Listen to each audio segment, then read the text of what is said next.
Your Excellency President Zelenskyy, distinguished heads of state and government, excellencies, ladies and gentlemen, today we commemorate a tragedy which marked the Ukrainian people and its history, the Holodomor. The Great Famine was a starvation en masse directed by the Soviet authorities against the Ukrainian population in the beginning of the 1930s. Through this premeditated process of starvation, millions of Ukrainians have fallen victim to the repressive totalitarian Soviet regime.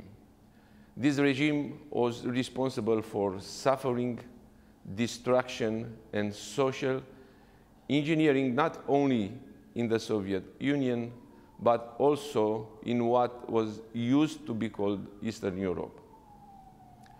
On the 23rd of November, just 3 days ago, the Parliament of Romania has adopted a declaration which recognized the Holodomor as a crime against the Ukrainian people and against humanity, firmly condemning this act. As we speak today, another tragedy continues to unfold before our eyes, namely the brutal Russian war of aggression against Ukraine. Every day of this ongoing planned Russian invasion brings more appalling, shocking news of suffering and destruction. Russia commits on a daily basis serious and blatant violations of international law and crimes against humanity. Ladies and gentlemen, countries and people around the world have relied on the rich, bountiful harvest in Ukraine for decades. Russia tries today to suffocate Ukraine and its economy, to cripple vital sectors and supply chains. In this context, today's launching of the Grain from Ukraine initiative is an important token of the Ukrainian and European solidarity with the people most affected by famine. At the same time, the extension of the Black Sea Grain Initiative is a much welcome news for Ukraine, but also for the world.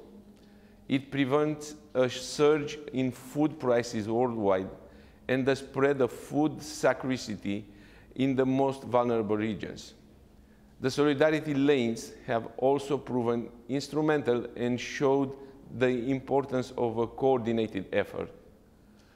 Romania has acted decisively to facilitate the export of Ukrainian grain through our ports in the context of Russian blockade in the Black Sea.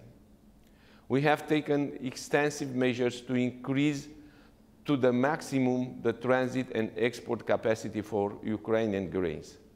We have worked hard to increase the connections between Romania and Ukraine on land and rail, and we have recently opened another border crossing point with Ukraine. Thus, since the outbreak of the war, more than 8.4 million tons of grain and oilseeds transited Romania on the way to worldwide customers.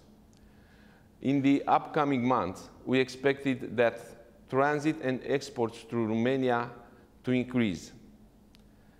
Ladies and gentlemen, before concluding, I would like to also express the solidarity of the Romanian government and citizens with the people of Ukraine heavily affected by the Russian widespread strikes against the power transmission infrastructure. Their impact is felt regionally, particularly as regards the energy security in the Republic of Moldova. In this context, Romania initiated a format of cooperation with Ukraine and the Republic of Moldova, aiming at strengthening their energy security with a regional approach. We cannot and we will not let Russia put the region in the dark. We will stand by Ukraine for how long it will take. Thank you very much.